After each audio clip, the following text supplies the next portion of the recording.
बिहार में जातीय जनगणना के बाद जनसंख्या नियंत्रण कानून को लेकर जब चर्चा शुरू हुई तो जदयू ने पहले ही स्पष्ट कर दिया था। अब जदयू की तरफ से प्रेस वार्ता बुलाकर स्पष्ट किया गया है और बताया गया है कि जनसंख्या नियंत्रण की जरूरत बिहार में नहीं है। मुख्य प्रवक्ता सह जदयू के और भी जो प्रवक्ता हैं वो सभी लोग एक साथ बैठकर सब कुछ स्पष्ट कर रहे थे। साफ तौर पे समझे तो जदयू के मुख्य प्रवक्ता नीरज कुमार ने कहा है कि मुख्यमंत्री नीतीश कुमार के नेतृत्व में जनसंख्या नियंत्रण को लेकर और कई स्कीम्स चलाए जा रहे हैं जिसके माध्यम से बिहार में प्रजनन दर कम हो रही है और ऐसे में इस तरह के कानून का कोई व्यवधान नहीं है।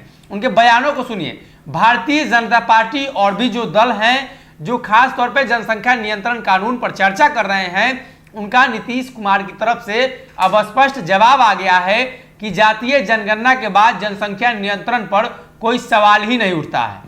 ये 3 महत्वपूर्ण राज्य हैं जिनका जनसंख्या घनत्व सर्वाधिक माना जाता है। तो केरला कैसे विकसित हो गया? केरला विकसित राज्य की श्रेणी में कैसे आया?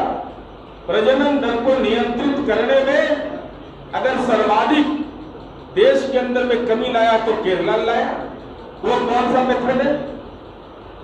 ये सवाल बड़ा महत्वपूर्ण है क्योंकि जनसंख्या घनत्व ही अगर पिछड़ापन का कारण है और यह कहा जाए क्षेत्रफल का घनत्व कि प्रजनन दर ज्यादा है, इसके चलते यह काम हो रहा है, तो बिहार की एक नकारात्मक छवि पेश की जाती है।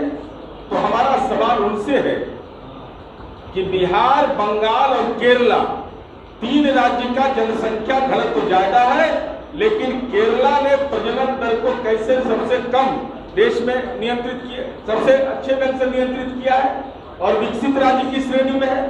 तो ये कुतर्क कहीं से न्याय संगत नहीं है और ये बिहार की नकारात्मक छवि इससे बनती है। दूसरा सवाल यह भी कहा जाता है कि दुनिया के अंदर विमर्श हो रहा है इस पर। एक माओवादी मॉडल है और चाइना का मॉडल है जिसकी चर्चा माननीय निखिल मंडल जी ने किया। अब वहां क्या क्या विमर्श की स्थिति है मीडिया के सारे साथियों को मालूम है। और दूसरा मॉडल है दुनिया के अंदर में बांग्लादेश का, क्योंकि इलेक्ट्रॉनिक और प्रिंट मीडिया के सम्मानित साथी हैं, तो इसलिए 50 वर्ष का आंकड़े निकाल करके आप देख लीजिए। दुनिया के अंदर में बांग्लादेश एक ऐसा देश है जिसने अपने प्रजनन दर को और जनसंख्या को कैसे नियंत्रित किया है। लगातार उसमें कमी आई है और उस मॉडल क्या था?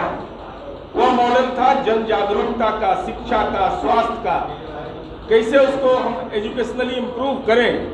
और यह हम बताना चाहते हैं कि दुनिया का टॉप 10 जो देश है जहां मुस्लिम बहुल आबादी है वो देश है Kuwait, Bangladesh, Algeria, Tunisia, Morocco और ईरान। यहाँ पर सर्वाधिक जनसंख्या का दर नियंत्रित हुआ है। दुनिया के 10 देश में 6 देश ऐसे हैं जहां मुस्लिम धर्म, इस्लाम धर्म मानने वाले लोग हैं और उन लोगों ने जनसंख्या दर को नियंत्रित किया है।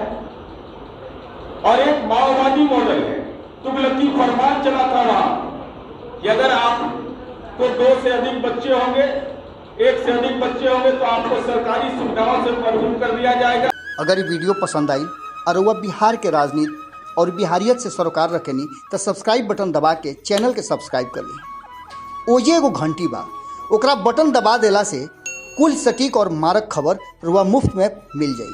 अगर रुआ पत्रकारिता के हमनी के नया प्रयोग में सहयोग कर चाहतानी तो ज्वाइन बटन दबा दी। पेटीएम नंबर नोट कर ली 9386 816 700। धन्यवाद।